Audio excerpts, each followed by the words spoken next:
La veille de son décès, nous étions partis chez le médecin. C'est là qu'ils ont confirmé que c'était un cancer. En rentrant à la maison, j'étais avec mon fils qui conduisait. Il dit, j'ai pas envie de rentrer à la maison tout de suite. J'aimerais aller, j'ai besoin de voir d'espace, de voir un espace vert. Et on est venu ici dans ce parc en fait. Et il a demandé à mon fils de faire un tour. Et on est resté avec lui, les mains dans la main, comme ça pendant 1 heure. On ne parlait pas, on regardait juste le verre.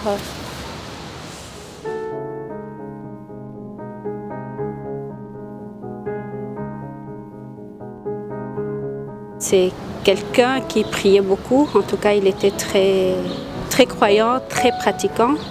C'est encore lui qui me poussait un peu plus dans la prière, à me donner, aller à la messe, prière du soir avec les enfants.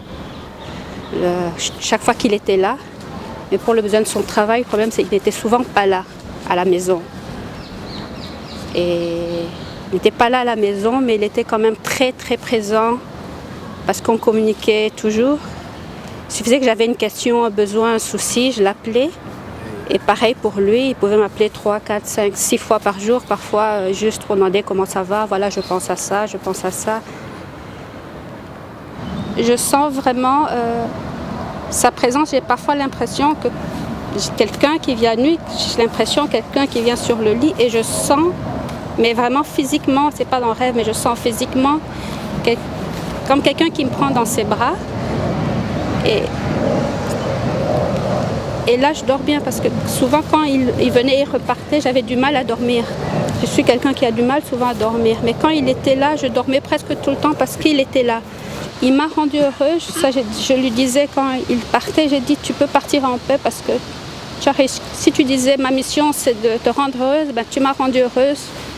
Tu as fait ce que tu avais à faire. Si le Seigneur t'appelle, tu pars en paix, nous, ça ira.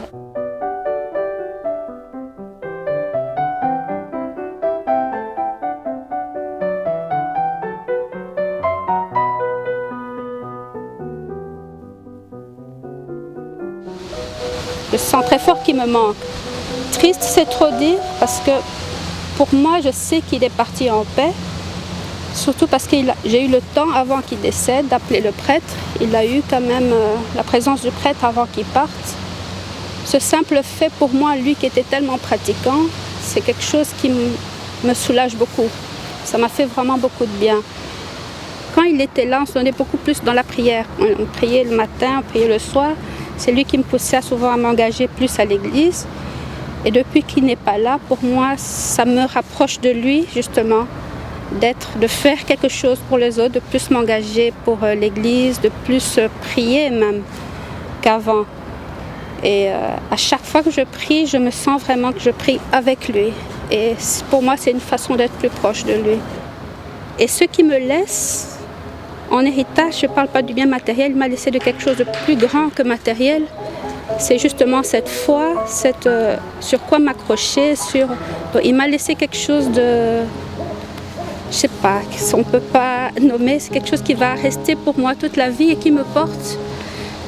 Je suis heureuse de ça, de l'avoir connu, heureuse de tout ce qu'il m'a apporté, mais avant, quand on s'est connu, et même pour après. Qu'il continue à m'apporter parce qu'il est vraiment toujours présent avec moi.